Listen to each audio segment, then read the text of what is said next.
Hello friends, welcome to civil solve.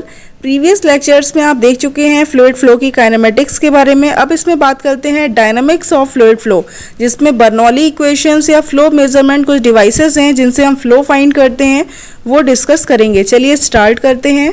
Dynamics of fluid flow. तो अब इसमें आप डायनामिक स्टडी करेंगे, यानी कि considering the cause of motion, force की स्टडी इंक्लूडिंग होगी इसमें। तो कुछ एजम्पशंस हैं डायनामिक्स ऑफ फ्लूइड फ्लो में जो कि आप कंसीडर करते हैं, जैसे कि flow is laminar, flow is irrotational. Flow laminar है आपका, कोई भी मिक्सिंग नहीं हो रही आपस में लेयर्स में। इरोटेशनल है, यानी कि रोटेशन नहीं हो रहा है about it centre of mass. Inviscid है, यानी विस्कोसिटी ज़ीरो है। फ्लो इज़ इनकम्प्रेसिबल, कंप्रेस नहीं हो रहा है फ्लो, यानी कि डेंसिटी जो है वो कांस्टेंट है। फ्लो इज स्टीडी, यानी कि किसी पर्टिकुलर पॉइंट पे अगर आप बात करें विद रिस्पेक्ट टू टाइम तो फ्लो की प्रॉपर्टीज चेंज नहीं हो रही। ठीक है, तो अगर आप सिंपली बात करते हैं flow is laminar and flow is irrotational, सिर्फ इन दोनों एजम्पशंस को लेके चलते हैं, तो ये एक इक्वेशन बनती है जिसको आप कहते हैं Navier Stokes equation of motion, जिसको आप शॉर्ट में एन एस बोल देते हैं, Navier Stokes equation of motion. और ये जो इक्वेशन होती है नेवियर स्टोक इक्वेशन, ये बेस्ड होती है मोमेंटम पे, इसीलिए इसको जो है आप मोमेंटम इक्वेशन भी बोलते हैं। ठीक है, तो ये ऑप्शंस में जैसे ऑब्जेक्टिव क्वेश्चंस आते हैं तो उसमें ये पूछ लेते हैं कि कौन कौन से एजम्पशंस जो है किन कंडीशंस के लिए या कौन सी इक्वेशन के लिए वैलिड है।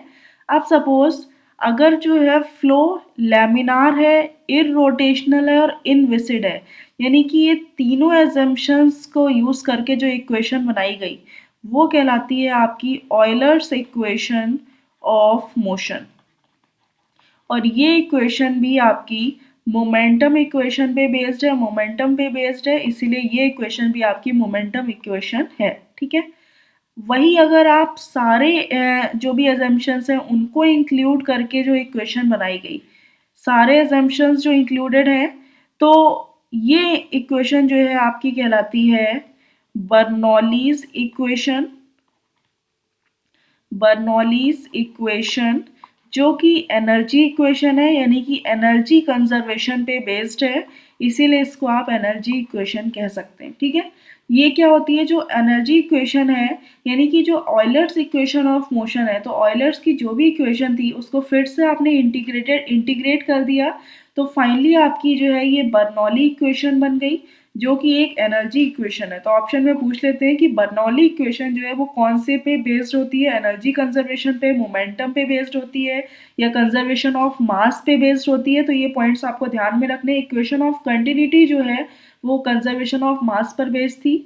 नेवियर स्टोक इक्वेशन मोमेंटम पे बेस्ड है। ऑयलर इक्वेशन ऑफ मोशन भी मोमेंटम पे बेस्ड है, जिसमें ये तीन एजम्पशंस यूज हो रहे हैं। नेवियर स्टोक में सिर्फ दो एजम्पशंस यूज हो रहे हैं, लैमिनार और इरोटेशनल का, और बर्नौली इक्वेशन में सारे एजम्पशंस का यूज हो रहा है और ये इक्वेशन एनर्जी पर बेस्ड है।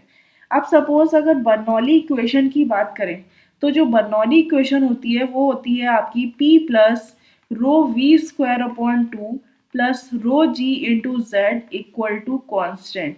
तो ये जो इक्वेशन आती है फाइनली, ये आपकी कहलाती है बर्नौली इक्वेशन। इसको बर्नौली इक्वेशन कहते हैं, जो कि आपकी एक एनर्जी इक्वेशन है, जहां पर P जो है आपका, ये आपकी प्रेशर एनर्जी है, यानी कि प्रेशर के टर्म में तो ये प्रेशर एनर्जी हो गई पर यूनिट वॉल्यूम, प्रेशर एनर्जी पर यूनिट वॉल्यूम, जहां पर रो वी स्क्वायर अपॉन टू जो है वो काइनेटिक एनर्जी है, काइनेटिक एनर्जी पर यूनिट वॉल्यूम, और वही जो रो जी इंटू जेड है ये आपकी पोटेंशियल एनर्जी है पर यूनिट वॉल्यूम। ठीक है, तो ये डिफरेंट जो है अलग अलग एनर्जीज मिलके ये ओवरऑल इनकी जो वैल्यू होती है वो कांस्टेंट रहती है। अब सपोज फॉर्म में जो है आपको एनर्जी इक्वेशन बनानी है, सिर्फ इनको हेड फॉर्म में आपको कन्वर्ट करना है, head form of energy equation. तो क्या करेंगे कि सपोज P जो है आपकी प्रेशर एनर्जी पर यूनिट वॉल्यूम है, तो आपको पता है हेड फॉर्म यानी P equal to rho g H होता है, तो जहाँ पर H क्या है, हेड है, तो यहाँ पे H इक्वल टू क्या हो जाएगा, P अपॉन रो जी। तो ये जो आता है ये आपका कहलाता है P अपॉन रो जी को आप बोलते हैं प्रेशर हेड, क्योंकि आपने जस्ट हेड फॉर्म में कर लिया, यहाँ पे H की वैल्यू फाइंड कर ली। सिमिलरली आपको पता है ये half into rho V square है जो कि काइनेटिक एनर्जी पर यूनिट वॉल्यूम है। इसको आपको हेड फॉर्म में कन्वर्ट करना है, तो इसको आपने रो जी एच के इक्वल कर दिया। तो यहाँ से जो H की वैल्यू आई वो आपकी आ गई वी स्क्वायर अपॉन टू जी। तो ये आपका जो हेड है काइनेटिक हेड, इसको आप कहते हैं वेलोसिटी या काइनेटिक या आप बोलते हैं डायनामिक हेड। कुछ भी जो है इसको बोल सकते हैं, वेलोसिटी हेड भी बोल सकते हैं, काइनेमेटिक हेड भी बोल सकते हैं और डायनामिक हेड भी बोल सकते हैं। वही अगर बात करते हैं पोटेंशियल एनर्जी की, तो पोटेंशियल एनर्जी क्या है, रो जी इंटू जेड। इसको अगर हेड फॉर्म में कन्वर्ट करना है तो रो जी एच के इक्वल कर देंगे, क्योंकि प्रेशर इक्वल टू क्या होता है, रो जी एच। तो यहाँ से जो एच की वैल्यू आएगी वो आ जाएगी आपकी सिंपली इक्वल टू जेड। तो ये जो हेड आता है ये आपका कहलाता है पोटेंशियल हेड, पोटेंशियल हेड, या इसको आप डेटम हेड भी बोलते हैं, डेटम हेड, या आप इसको कह सकते हैं रेफरेंस हेड।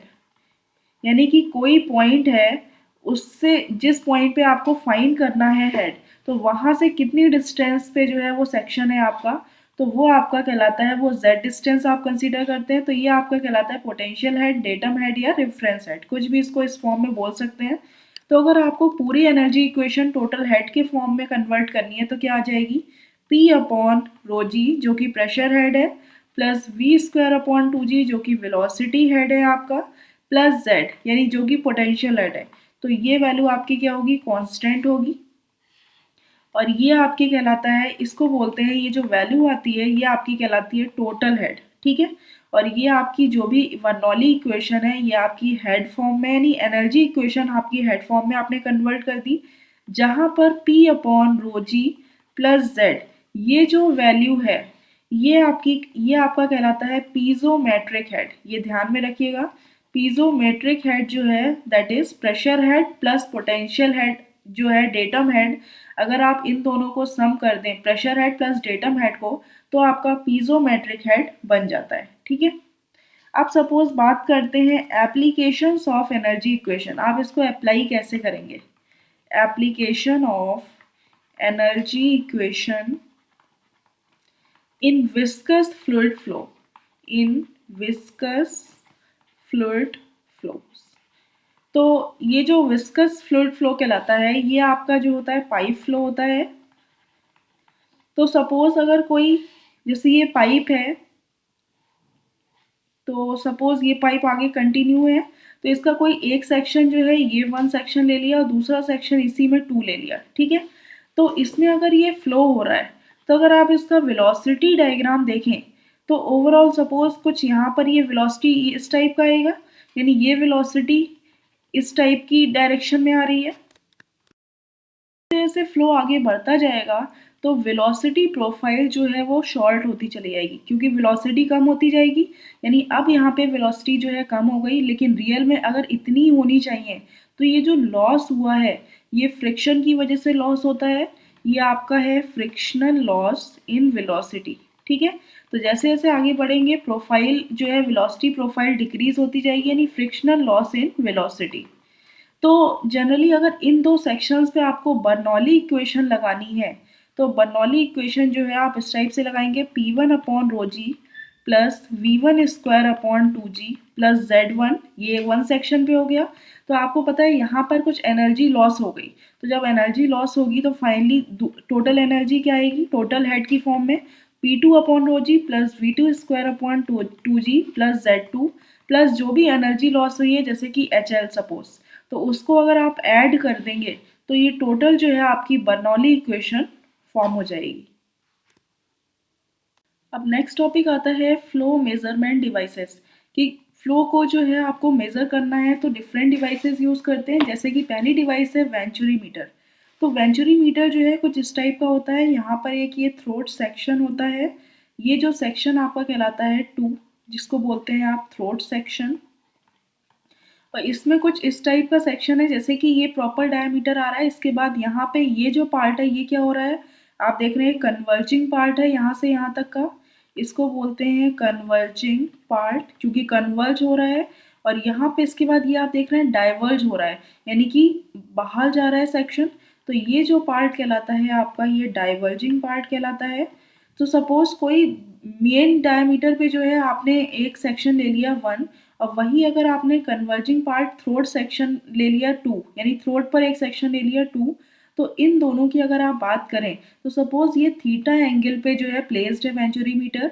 तो यहाँ से 1 पे जो है अगर आप डिस्टेंस देखें बेस की डेटम की, तो Z1 है, और 2 सेक्शन की जो डिस्टेंस है वो सपोज है Z2। ठीक है, तो अगर आप 1 और 2 पर एनर्जी इक्वेशन लगाते हैं, इन 1 एंड 2 अगर आप एनर्जी इक्वेशन यूज करते हैं तो फाइनली क्या आ जाएगी, फर्स्ट पे P1 upon rho g plus V1 square upon 2G plus Z1 equal to क्या हो जाएगा, 2 पर P2 upon rho g plus V2 square upon 2G plus Z2। ठीक है, तो यहाँ से अगर आप V2 square minus V1 square upon 2G की वैल्यू निकालेंगे तो फाइनली क्या आ जाएगी, ये वैल्यू, यानी कि P1 upon rho g plus Z1 minus P2 upon rho g plus Z2।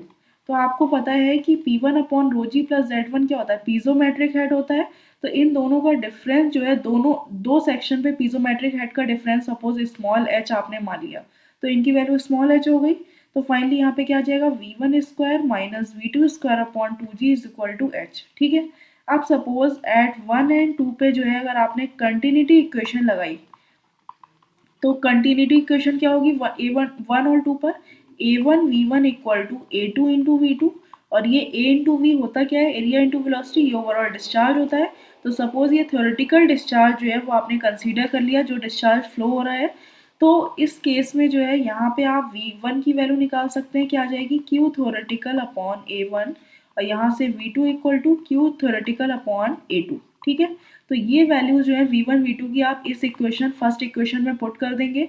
जब फर्स्ट इक्वेशन में पुट करेंगे तो ओवरऑल H की वैल्यू आपको मिल जाएगी। तो यहाँ पे जब सॉल्व करेंगे तो H इक्वल टू आपका क्या आ जाएगा, Q theoretical square upon 2G A1 square minus A2 square upon A1 square into A2 square. तो यहाँ से आपको Q थ्योरेटिकल की वैल्यू निकालनी है, तो फॉर्मूला क्या आ जाएगा आपका, A1 A2 under root 2GH divided by A1 square minus A2 square. तो ये ओवरऑल डिस्चार्ज फ्लो होने का फॉर्मूला है, डिस्चार्ज फाइंड करने का, कि कितना जो है फ्लो हो रहा है वेंचुरी मीटर में। ठीक है, तो ये थ्योरेटिकल डिस्चार्ज है। अब सपोज H की वैल्यू कैसे कंसीडर करेंगे, तो कुछ केसेस हैं। फर्स्ट केस लेते हैं कि जो डिफरेंशियल हेड है, differential head of simple venturimeter, यानी आपने क्या किया, एक सिंपल वेंचुरीमीटर लगाया और उसमें आपने डिफरेंशियल मैनोमीटर की वैल्यू जो है वो फाइंड करी। तो यहाँ पे इस केस में जो होती है H इक्वल टू एक्स हो जाती है, यानी सिंपल जो है डिफरेंस एक्स क्या है, जहाँ पर डिफरेंस बिटवीन टू लेवल, दो लेवल के बीच में सपोज ये आपने लगाई यहाँ पे इस टाइप से वेंचुरीमीटर।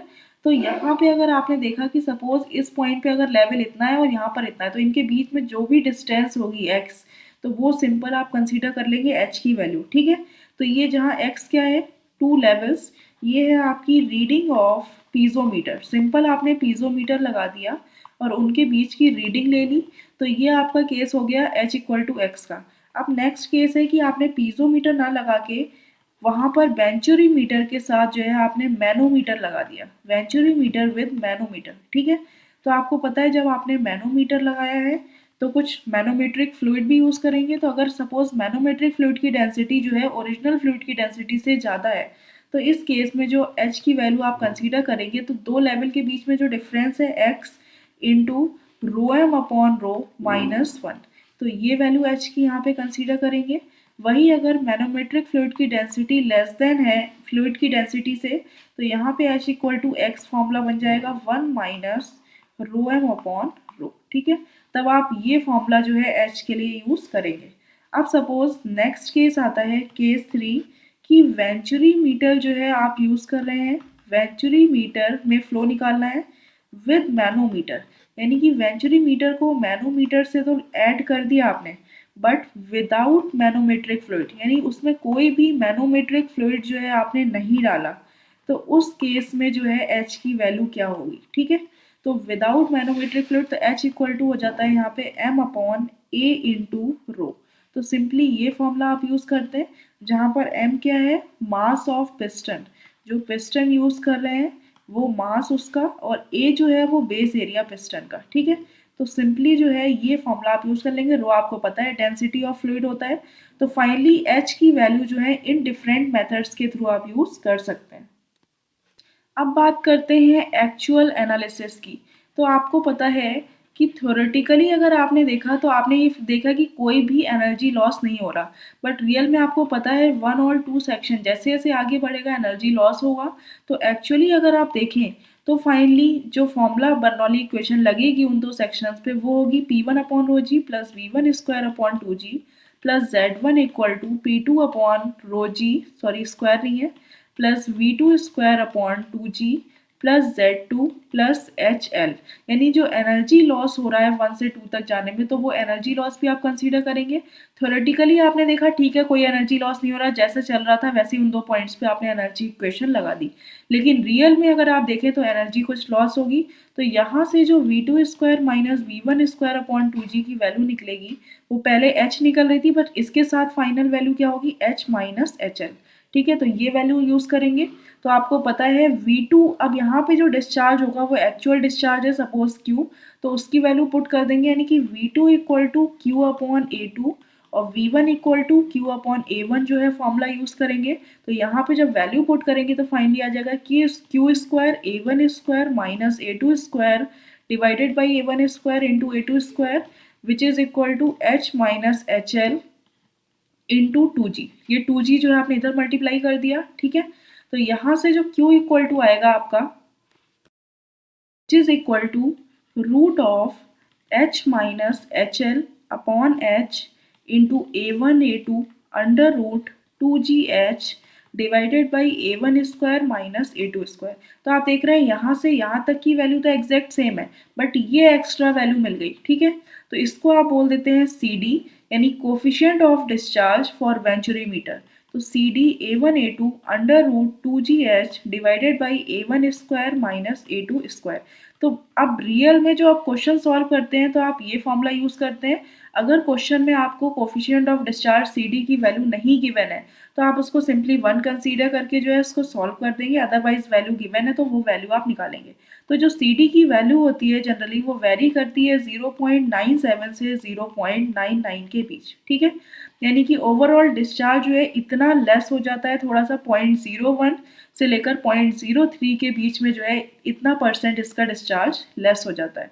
जहाँ CD जो है इक्वल टू है आपका, ये है coefficient of discharge for venturi metre, ठीक है। तो ये आपका CD कहलाता है फॉर वेंचुरी मीटर। अब बात करते हैं design parameters of venturi meter. तो जनरली वेंचुरी मीटर है, ये मेन सेक्शन हो गया, ये थ्रोट सेक्शन हो गया। तो आपको पता है मेन सेक्शन का डायमीटर सपोज D1 है, थ्रोट सेक्शन का D2 है। तो यहाँ से यहाँ तक की अगर आप बात करें तो ये जो पार्ट होता है ये आपका कन्वर्जिंग पार्ट होता है, और यहाँ से यहाँ तक ये डाइवर्जिंग पार्ट होता है। तो ये जो एंगल ऑफ कन्वर्जेंस होता है ये आपका 21 डिग्री से 25 डिग्री के बीच में होता है, और जो एंगल ऑफ डाइवर्जेंस होता है ये आपका 5 to 7 डिग्री के बीच में होता है।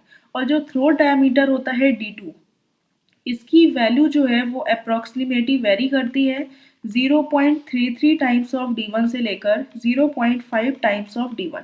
यानी कि आप डायरेक्टली बोल सकते हैं D1/3 से D1/2 तक। तो ये ऑब्जेक्टिव क्वेश्चंस के लिए पॉइंट्स जो हैं वैल्यूज इंपॉर्टेंट है, ध्यान में रखिएगा। अब जैसे कि अगर आप बात करते हैं, जैसे ये है आपका कन्वर्जिंग पोर्शन, यहाँ से जा रहा है ये कन्वर्ज हो गया, यानी कि ये एरिया ज़्यादा था ये एरिया कम हो गया, इसके बाद ये डाइवर्ज होना शुरू हो गया, ठीक है। तो अगर आप सिर्फ कन्वर्जिंग पोर्शन की बात करें, इन कन्वर्जिंग पोर्शन, तो आप देखेंगे कि जो in the direction of flow, suppose ये फ्लो की डायरेक्शन है, ठीक है। तो एरिया जो है इन डायरेक्शन ऑफ फ्लो, एरिया क्या हो रहा है, एरिया ऑफ फ्लो डिक्रीज होता चला जा रहा है, क्योंकि आप देख रहे हैं कि जब कन्वर्जिंग पोर्शन, ये एरिया यहाँ पे क्या था, ज़्यादा था, और फिर जैसे जैसे कन्वर्ज होते गए तो एरिया क्या होता गया, डिक्रीज होता चला गया। जब एरिया ऑफ फ्लो डिक्रीज हो रहा है तो आपको पता है कि अकॉर्डिंग टू कंटिन्यूटी इक्वेशन, जब एरिया डिक्रीज हो रहा है इसका मतलब है कि वेलोसिटी इंक्रीज हो रही होगी। तो जब वेलोसिटी जो है वो इंक्रीज हो रही है, जैसे जैसे आप कन्वर्जिंग पोर्शन में जा रहे हैं तो फाइनली वेलोसिटी बढ़ती चली जा रही है। तो बर्नौली इक्वेशन के अकॉर्डिंग जो टोटल हेड है, यानी जब वेलोसिटी हेड बढ़ रहा है तो फाइनली प्रेशर क्या हो रहा होगा, डिक्रीज हो रहा होगा। तो जब प्रेशर डिक्रीज हो रहा है इसका मतलब है कि जो del P by del X है, यानी जो प्रेशर हेड है उसकी वैल्यू क्या होगी, लेस देन जीरो होगी। क्लियर है? ये जो कंडीशन कहलाती है, यानी कि del P by del X with respect to distance, जो अगर आप उसको डिफ्रेंशिएट करते हैं तो वैल्यू लेस देन जीरो आएगी, क्योंकि प्रेशर बहुत कम है, वेलोसिटी ज़्यादा है। तो ये हेड आपका कहलाता है फेवरेबल प्रेशर हेड, क्योंकि आप चाहते हैं कि जो प्रेशर हेड है उसकी वैल्यू हमेशा लेस देन जीरो रहे। ठीक है। अब जैसे कि सपोज अगर आप बात करते हैं डाइवर्जिंग पोर्शन की, डाइवर्जिंग पोर्शन, तो आपको पता है कि डाइवर्जिंग पोर्शन में जैसे ही आप आए तो एरिया क्या हो गया, बढ़ने लगा कंटिन्यूसली। जब एरिया इंक्रीज हो रहा है तो इसका मतलब है वेलोसिटी डिक्रीज हो रही है। जब वेलोसिटी डिक्रीज होगी तो फाइनली प्रेशर क्या होता जाएगा, बढ़ता चला जाएगा, तभी वेलोसिटी डिक्रीज हो रही होगी। तो फाइनली जो del P by del X की वैल्यू है वो ग्रेटर देन जीरो हो जाएगी। ये क्या है, एक प्रेशर का स्लोप है एक डायरेक्शन में विद रिस्पेक्ट टू डिस्टेंस। तो ये अगर इसकी वैल्यू ग्रेटर देन जीरो हो गई तो ये आपका कहलाता है इस टाइप का हेड एडवर्स प्रेशर हेड। ठीक है, ये एडवर्स प्रेशर हेड कहलाता है, या इसको एडवर्स प्रेशर ग्रेडियंट भी बोलते हैं। तो इस टाइप का फ्लो जो होता है वो आपका रिटार्डिंग फ्लो कहलाता है, यानी कि इसमें जो फ्लो अकर होगा इस केस में वो फ्लो आपका रिटार्डिंग फ्लो कहलाएगा, यानी रिटार्ड होता जा रहा है। तो सपोज अगर आप बात करते हैं जैसे कि फ्लो की, ठीक है, सपोज कोई सेक्शन है, जैसे आपने देखा कि यहाँ से फ्लो शुरू हुआ तो आपको पता है ये फुल वेलोसिटी, यानी कि कोई भी लॉसेस नहीं हो रहे। बट जैसे जैसे आप आगे बढ़ते जाएंगे सेक्शंस के अकॉर्डिंग तो उसी हिसाब से वेलोसिटी की वैल्यू क्या होती जाएगी, डिक्रीज होती जाएगी। क्यों? क्योंकि जो इस वेलोसिटी जब कम हो रही है तो इधर डायरेक्शन से प्रेशर लग रहा है एक अपोजिट डायरेक्शन से, तो वो प्रेशर क्या करेगा, इसको कम करता रहेगा। फिर और आगे जाएंगे तो प्रेशर और बढ़ता चला जाएगा, यानी क्योंकि वेलोसिटी कम होती जा रही है एरिया के अकॉर्डिंग। फिर जब आगे आएंगे तो आपको पता है कि वेलोसिटी जो है वो और कम हो जाएगी, और एक टाइम ऐसा आएगा कि जो एडवर्स प्रेशर हेड क्रिएट हो जाएगा। एडवर्स प्रेशर हेड का मतलब है कि अब ये धीरे धीरे क्या हो रहा है, ये पॉइंट कम होता जा रहा है, इसका मतलब है प्रेशर ज़्यादा लग रहा है, और ये इस टाइप का जो है वेलोसिटी प्रोफाइल आपकी बन जाएगी। मतलब क्या है कि अब ये जो फ्लो है, इधर वाला फ्लो इधर इतना ज़्यादा हो गया है, नहीं कि अब बैकवर्ड डायरेक्शन में पुश करने लगा प्रेशर, जिसकी वजह से जो है वो फ्लो सेपरेट हो गया। अब आप देख रहे हैं ये जो ऐसी कंडीशन आ जाती है इसको कहते हैं फ्लो सेपरेशन। और फ्लो सेपरेशन आपका तब अकर होता है जब आपकी जो प्रेशर हेड है del P by del X की वैल्यू ग्रेटर देन जीरो हो जाए, यानी इतना ज़्यादा ये प्रेशर लगने लगे अपोजिट डायरेक्शन में कि फाइनली जो फ्लो है वो आपका सेपरेट होने लगे। तो ये कंडीशन आपकी फ्लो सेपरेशन कहलाती है। ऑब्जेक्टिव में पॉइंट पूछ लेते हैं कि जो बेसिक कॉज है फ्लो सेपरेशन का वो क्या होता है, किसकी वजह से जो है फ्लो सेपरेशन अकर होता है। तो बेसिक कॉज आपको पता है फ्लो सेपरेशन का क्या है, एडवर्स प्रेशर हेड, यानी एडवर्स प्रेशर हेड अगर क्रिएट हो गया तो उसकी वजह से जो है आपका फ्लो सेपरेट होता जाएगा, क्योंकि ये प्रेशर क्या लग रहा है, इसको रोकने की कोशिश कर रहा है इस डायरेक्शन में, और फ्लो जो है आगे डायरेक्शन में हो रहा है। तो जैसे जैसे आगे बढ़ते जाएंगे वेलोसिटी क्या होती जाएगी, कम होती जाएगी, और वही प्रेशर जो है उसकी वैल्यू बढ़ती चली जाएगी। तो एक लिमिट आएगी कि फाइनली इस टाइप की प्रोफाइल क्रिएट हो जाएगी। ये इसको कहते हैं फ्लो सेपरेशन। अब नेक्स्ट डिवाइस आती है जो कि फ्लो मेजरमेंट की है, दैट इज ओरिफिस मीटर। तो ओरिफिस मीटर जो है बहुत ही ज़्यादा चीप डिवाइस होती है। ये बेसिकली क्या होता है कि पाइप में जो है आप फ्लूइड का रेट फाइंड करने के लिए तो निकालते हैं, लेकिन इसमें सिर्फ ये जस्ट इंस्टॉल कर देते हैं इस टाइप से पाइप में। तो ये आपका ओरिफिस मीटर कहलाता है, और इसमें जो फ्लो होता है वो कुछ इस टाइप से होकर जाएगा, यानी कि ये फ्लो जो है उसका वो कुछ अकरेंस जो है इस टाइप से होगा, क्योंकि यहाँ से जो है फ्लो ये प्रेशर हो जाएगा, इस टाइप से फ्लो अकर होगा। तो फाइनली सपोज पाइप का डायमीटर, ये सेक्शन यहाँ पे 1 ले लिया ये पॉइंट, तो ये सेक्शन जो है 1 है, और सपोज यहाँ पे जहाँ पर ये ओरिफिस लगा रहे हैं इसका सेक्शन 2 है, और यहाँ पे ये सपोज ये जो डिस्टेंस है ये पॉइंट आपने यहाँ पर एक ले लिया C, जिसको ये जो पॉइंट है इसको आप कहते हैं वीना कॉन्ट्रैक्टा। तो होता क्या है बेसिकली कि सपोज जहाँ पर सपोज अगर पाइप डायमीटर जो है वो सपोज है D1, ठीक है, ये 1 पॉइंट पे पाइप डायमीटर होगा, 2 पे अगर आप बात करें तो यहाँ पे ये ओरिफिस डायमीटर है, यानी ओरिफिस जो डायमीटर है वो है सपोज D2। तो जो D2 की वैल्यू होती है वो जनरली होती है 0.4 टाइम्स ऑफ D1 से लेकर 0.7 टाइम्स ऑफ D2, यानी इस रेंज में जो है वो D2 ओरिफिस डायमीटर की वैल्यू जो है वो वेरी करती है। तो 1 से पहले अगर आप बात करते हैं बिफोर सेक्शन 1 और before section 1 and after Veena contracta, तो ये पॉइंट वीना कॉन्ट्रैक्टा है। तो वीना कॉन्ट्रैक्टा के बाद तो जो फ्लो होगा वो लैमिनार फ्लो होगा पाइप में, ठीक है। तो ये पॉइंट आप ध्यान में रखिएगा। और वही अगर 1 एंड सी के बाद में बात करें, यानी बिटवीन 1 एंड सी, 1 और सी के बीच में जो फ्लो होगा वो फ्लो आपका होता है टर्बुलेंट फ्लो। Turbulent flow. तो हमेशा जो है आप एनर्जी इक्वेशन तभी लगा सकते हैं जब आपको पता है एजम्पशन क्या था बर्नौली इक्वेशन का, कि फ्लो जो है वो आपका क्या है, लैमिनार है, ठीक है। तो फ्लो जब लैमिनार होगा तभी आप एनर्जी इक्वेशन लगा पाएंगे। इसका मतलब है कि जो आप एनर्जी इक्वेशन लगाते हैं वो आप 1 और सी पे लगा सकते हैं, क्योंकि 1 और सी से फ्लो लैमिनार शुरू हो गया। इनके बीच में किसी पॉइंट पर आप एनर्जी इक्वेशन नहीं लगा सकते, ठीक है। तो वीना कॉन्ट्रैक्टा वो पॉइंट होता है कि जिसके बाद जस्ट फ्लो आपका लैमिनार होना शुरू हो जाए, वो पॉइंट आपका वीना कॉन्ट्रैक्टा कहलाता है। 2 तो आपको पता है ओरिफिस के बीच का जो पॉइंट है वो आपका 2 ओरिफिस डायमीटर यहाँ पे कंसीडर करते हैं, और 1 सेक्शन आपने ले लिया जब यहाँ पे जो पाइप डायमीटर है, ठीक है।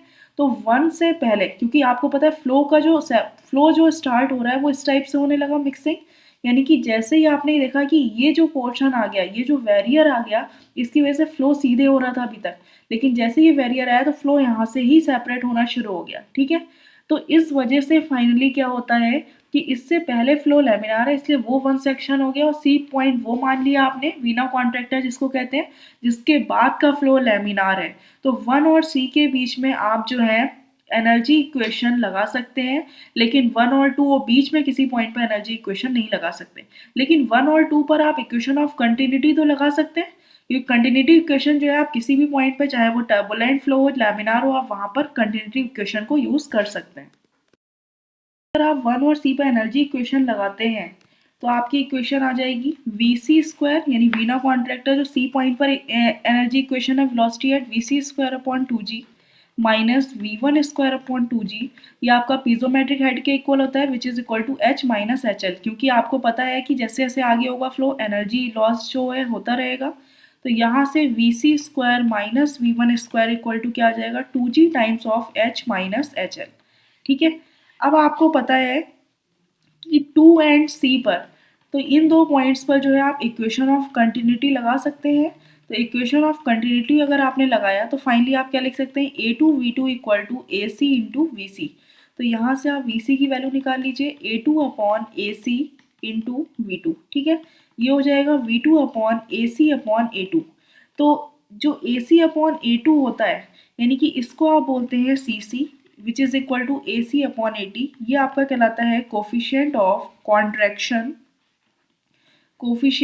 Contraction between orifice, contraction of orifice, ठीक है। एक टर्म आता है विच इज इक्वल टू, जिसको कहते हैं एरिया रेशियो। तो ये ध्यान रखिएगा, एरिया रेशियो चाहे वो वेंचुरी मीटर के केस में हो चाहे इसमें, तो ये होता है main diameter, main area divided by जो थ्रोट एरिया होता है, उसका रेशियो आपका कहलाता है एरिया रेशियो। तो यहाँ पे ऐसे सी सी इक्वल टू क्या आ गया, ए सी अपॉन ए टी। तो इसको फाइनली आप क्या लिख सकते हैं, वी टू अपॉन सी सी, ठीक है। तो अगर ये वैल्यू आप इसमें पुट करते हैं तो फाइनल वैल्यू क्या आ जाएगी आपकी। इसको जब सॉल्व करेंगे और डिस्चार्ज इक्वल टू आपको पता है, final value discharge equal to क्या होता है, A two equal to Q upon V two equal to Q upon A two, और आपको पता है V one equal to Q upon A one. तो ये सारी वैल्यू जब इसमें पुट करेंगे तो सॉल्व करके चार्ज का फॉर्मूला आएगा, वो आएगा आपका Q equal to C D A one A two root of under root 2GH upon A one square minus A two square, ठीक है। ये फॉर्मूला जो है आप पुट करते हैं, जहाँ पर आप सी डी इक्वल टू आपकी वैल्यू है C C into H minus H L divided by H into A1 square minus A2 square divided by A1 square minus A2 square CC square. तो ये आपकी CD की value है। जब इतना आएगा तो आप इसको डायरेक्टली इन वैल्यू को यहाँ पे डायरेक्टली CD पुट कर देंगे, तो ये आपकी वैल्यू आ जाती है। और इस केस में यानी ओरिफिस मीटर के केस में जो CD की वैल्यू है वो लाई करती है 0.62 से 0.67 के बीच में। तो ये ध्यान रखिएगा। वही आपकी वेंचुरी मीटर की अगर आप बात करते हैं तो 0.97 से 0.99 के बीच में ये वैल्यू वेरी करती है। अब नेक्स्ट टर्म आता है पिटॉट ट्यूब। तो ये वो ट्यूब है, ये वो डिवाइस है जो कि मेज़र यूज़ की जाती है मेज़र करने के लिए लोकल वेलोसिटी। यानी किसी पॉइंट पर अगर आपको लोकल वेलोसिटी फाइंड करनी है तो उसके लिए इस ट्यूब का यूज़ करते हैं। ये 90 डिग्री वेंट ट्यूब होती है। सपोज ये फ्लो हो रहा है कहीं पर, इस डायरेक्शन में जो है फ्लो हो रहा है और इसकी फ्लो की जो डेंसिटी है वो सपोज रो है। तो यहाँ पर आपने 90 डिग्री बेंड ट्यूब जो है पिटॉट ट्यूब लगा दी। इस पे अगर लोकल वेलोसिटी इस फ्लो की फाइंड करनी है तो सपोज इस ट्यूब से जस्ट पहले यानी एक पॉइंट ले लिया 1 और इस ट्यूब पे जस्ट बिफोर इससे जस्ट अटैच होके एक दूसरा पॉइंट ले लिया 2, यानी पॉइंट 1 क्या है वो just before striking the pitot tube, यानी जो फ्लो है वो जस्ट स्ट्राइक करने से बिल्कुल पहले का पॉइंट। और पॉइंट 2 क्या है, just after striking the tube, यानी कि जैसे ही ट्यूब से जस्ट स्ट्राइक कर ही रहा है वो पॉइंट आपने 2 मान लिया।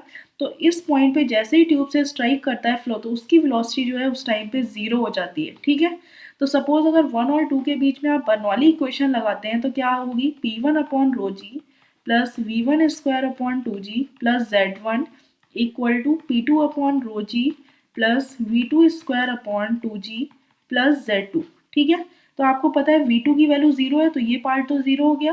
तो यहाँ पे V1 को सपोज आपने कह दिया V थ्योरेटिकल, क्योंकि ये थ्योरेटिकल वैल्यू हो गई जो कि local velocity V theoretical square upon 2G which is equal to ये वैल्यू कितनी आ जाएगी P2 upon rho g plus Z2 minus P1 upon rho g plus Z1। Theoretical इसलिए कहा है क्योंकि यहाँ पे कोई भी एनर्जी लॉस जो है वो आपने कंसीडर नहीं किया, इसीलिए जस्ट इसको आपने बोल दिया थ्योरेटिकली आप फाइंड कर रहे हैं तो ये वैल्यू आपकी वेलोसिटी की मिल जाएगी। तो यहाँ से तो ये जो वैल्यू होती है ये आपको पता है पीजोमेट्रिक हेड कहलाते हैं, differential head of pitot tube. तो ये वैल्यू को सपोज आपने H के इक्वल कर दिया, ठीक है, जो कि है आपका differential head of pitot tube, या इसको पाइटर ट्यूब या पिटॉट ट्यूब बोल सकते हैं। तो डिफरेंशियल हेड जो है इनके बीच का वो सपोज स्मॉल h है। तो यहाँ से V थ्योरेटिकल की वैल्यू आपको क्या मिल जाएगी, V theoretical equal to under root of 2GH। तो ये वैल्यू थ्योरेटिकली आ गई, लेकिन अगर एक्चुअल वेलोसिटी आपको फाइंड करनी है तो एक्चुअल केस में तो कुछ लॉसेस वगैरह भी होंगे तो एक्चुअल वेलोसिटी कम हो जाएगी। तो इस केस में जो एक्चुअल वेलोसिटी आती है उसमें एक CV कोफिशिएंट ऐड कर देते हैं इनटू 2GH। तो जहाँ पर CV जो है आपका क्या है, CV equal to coefficient of velocity है, coefficient of velocity for pitot tube. ठीक है, तो इस ट्यूब के लिए कोफिशिएंट ऑफ वेलोसिटी है जिसकी वैल्यू जो है वो वेरी करती है 0.97 से 0.99 के बीच में। तो ये ध्यान रखिएगा, एक्चुअल वेलोसिटी अगर फाइंड करनी है तो CV अंडर रूट 2GH, वही थ्योरेटिकल वेलोसिटी है तो just under root 2GH value निकाल देंगे। अगर आप coefficient of discharge, coefficient of contraction और कोफिशिएंट ऑफ वेलोसिटी में रिलेशन देखना चाहते हैं तो ये रिलेशन होता है coefficient of discharge equal to होता है coefficient of contraction into coefficient of velocity. तो ये आपका कोफिशिएंट ऑफ डिस्चार्ज है और ये आपका जो है कोफिशिएंट ऑफ कॉन्ट्रैक्शन, और CV जो है आपको पता है कोफिशिएंट ऑफ वेलोसिटी। ठीक है, बात करते हैं स्टैग्नेशन पॉइंट की। एक टर्म आता है स्टैग्नेशन पॉइंट। तो ये वो पॉइंट होता है एट दैट पॉइंट अगर वेलोसिटी जो है वो 0 है तो वो पॉइंट जो है स्टैग्नेशन पॉइंट कहलाता है। ठीक है, तो ये ध्यान में रखिएगा। आपको पता है V2 यानी कि जैसे ही जो आपने पिटॉट ट्यूब लगाई थी और यहाँ पर इस पॉइंट पर जस्ट वेलोसिटी 0 हो रही थी तो ये जो 2 पॉइंट है ये आपका कौन सा पॉइंट होगा, ये आपका स्टैग्नेशन पॉइंट होगा।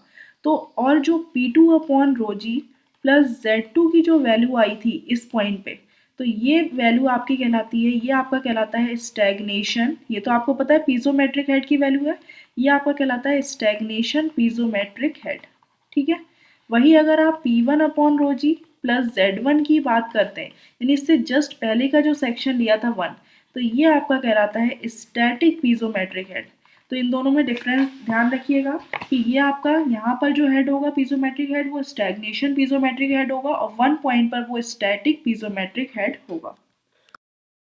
काइनेटिक हेड की वैल्यू आपने निकाली थी, यानी V²/2g, V1²/2g काइनेटिक हेड था। तो ये किसका डिफरेंस था?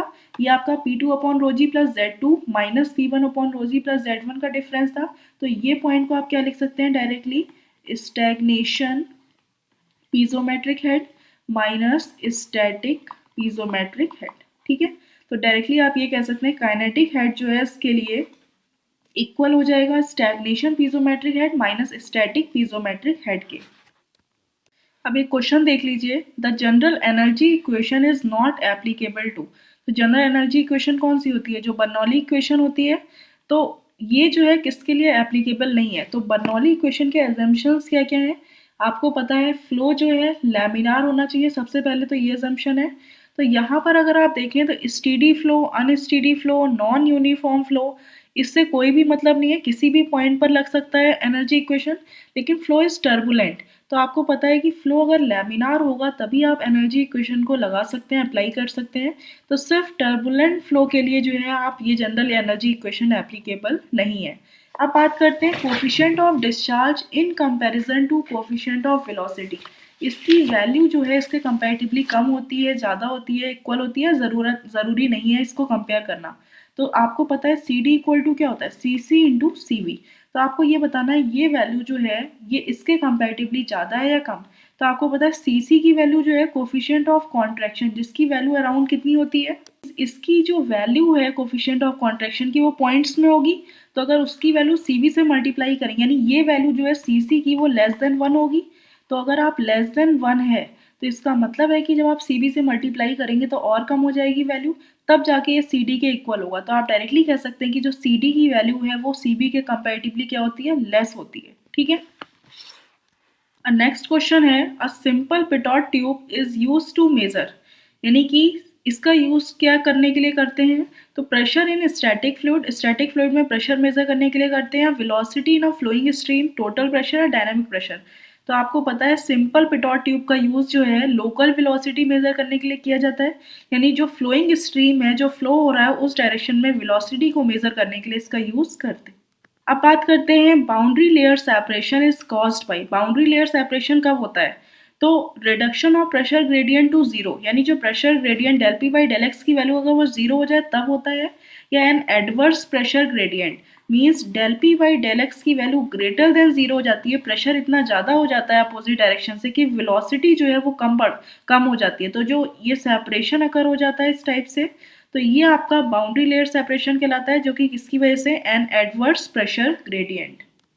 नेक्स्ट क्वेश्चन है, Bernoulli's theorem deals with the conservation of.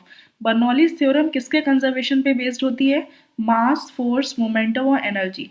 तो आपको पता है बर्नौलीज थ्योरम जो है कंजर्वेशन ऑफ एनर्जी पे बेस्ड है। वही कंजर्वेशन ऑफ मास की अगर आप बात करें तो कंटिन्यूटी इक्वेशन जो होती है वो आपकी कंजर्वेशन ऑफ मास पर बेस्ड होती है। मोमेंटम की बात करें तो कंजर्वेशन ऑफ मोमेंटम पे जो बेस्ड होती है वो तो आपको नेवियर स्टोक इक्वेशन होती है, और साथ ही साथ जो ऑयलर्स इक्वेशन होती है ये दोनों ही कंजर्वेशन ऑफ मोमेंटम पर बेस्ड होती है। अब बात करते हैं ना flow field at stagnation point. Stagnation point क्या होता है? वो पॉइंट जिस पर वेलोसिटी क्या हो जाती है? जीरो। तो अगर आप देखें प्रेशर इज जीरो तो ये ऑप्शन गलत हो गया। Total energy is zero, total energy zero नहीं होती। Pressure head is equal to velocity, तो प्रेशर हेड वेलोसिटी के इक्वल होता है, ये भी पॉइंट गलत है। All the velocity head is converted into pressure head, यानी कि सारा वेलोसिटी हेड जितना है वो किस में कन्वर्ट हो जा रहा है? प्रेशर हेड में। तभी ये वेलोसिटी जीरो हो गई और सारा टोटल जो एनर्जी हो गई वो किसकी वजह से हो गई? प्रेशर हेड की वजह से। तो ऑप्शन डी आपका करेक्ट हो जाएगा, क्योंकि यहाँ पे सिर्फ अगर जहाँ पर स्टैग्नेशन पॉइंट होता है 2, जिस पर अगर आप टोटल बर्नौली इक्वेशन लगाते हैं तो सिंपली आपकी आती है P/ρg प्लस Z। इसका मतलब है कि जो भी वेलोसिटी हेड था वो आपका पूरा प्रेशर हेड में कन्वर्ट हो गया, तभी इसको आपने क्या कर दिया? जीरो। तो ये डी ऑप्शन जो है वो आपका करेक्ट हो जाएगा। Thank you friends.